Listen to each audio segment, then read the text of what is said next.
Okay. So we're going to continue with the stories.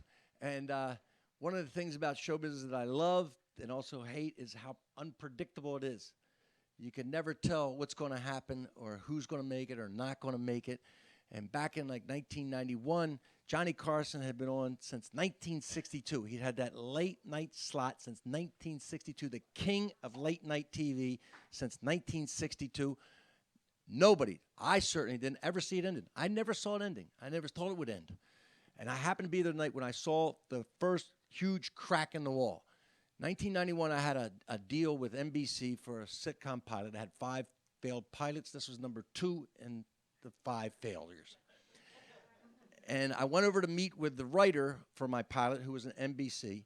I went over to meet with her, and then after I met with her, I saw Jim McCulley, who was a Tonight Show booker for the comedians. He said, Bill Cosby's on this show tonight. You definitely want to hang around and see the show, and then you can meet Bill Cosby. Now, I loved Bill Cosby at this time. Everybody loved Bill Cosby. I wanted to meet him. So I said, absolutely, I'll wait and meet him. On the show that night was Morrissey. Morrissey was a cult singer at the time. He used to be in a band called the Smiths. This was his first American television appearance, 1991. I didn't think much of it. I didn't know much about the guy. That's how out of it I was in terms of pop music. Johnny Carson knew far less. The place was packed with Morrissey fans, packed. And Johnny's monologue, they as like a group, they mocked him. They wouldn't laugh at the jokes that were obvious. They laughed at his setups. They laughed at him. He could tell he was confused. You could tell he was confused. And I'd never seen him bomb like this in a monologue. You could just tell he was confused.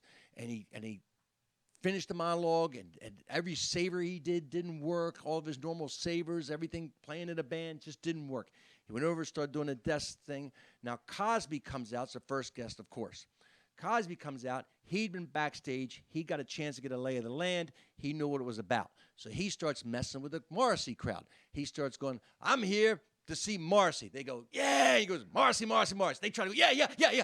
They try to yell, scream every time he mentions Morrissey. He starts mentioning Morrissey a lot.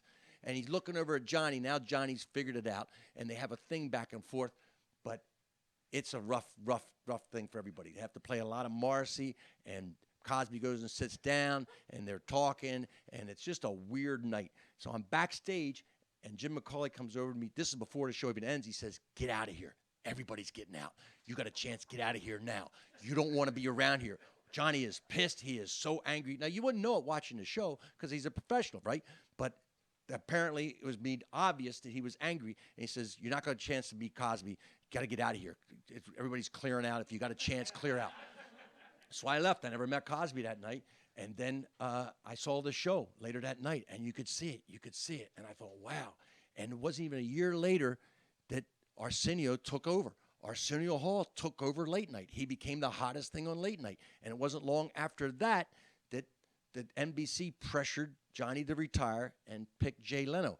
But nobody saw Johnny ending. I didn't see him ending at 1991 and then 1992 finally retired. And I can guarantee you, back in the early 80s, nobody saw Arsenio Hall as the guy who would take down Johnny. I'm telling you, nobody saw that.